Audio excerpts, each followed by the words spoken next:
baligya. Kinsay mo pala. Oy, tagpila anak mo.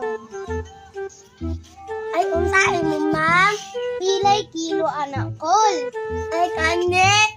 Tagpiso ang buok. Dayon ang 100 ang buok. Kukalit ba ka?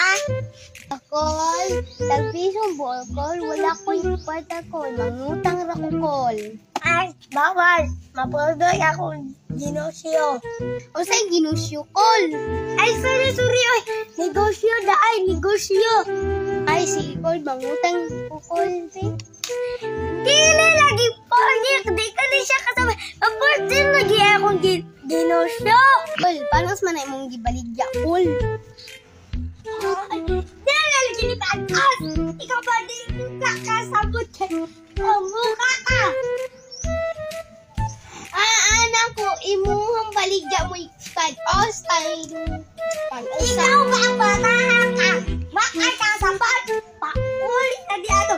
Ay, nagpako. Ay. O di, well, panos dito na. Ikaw ba? Pauli na. O di, ikaw po. Sige, buaw. A few minutes later. So, ano mo gusto mo? Pawa naman.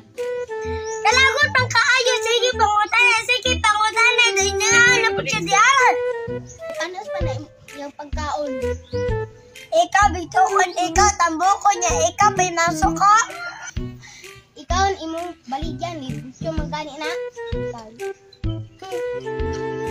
Ay, nagabuan naman ni akong customer. Ay, nagabuan na. May pagmamunal ako. At ikaw nabayo sa pordoy.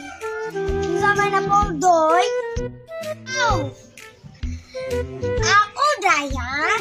Ako, pala rin.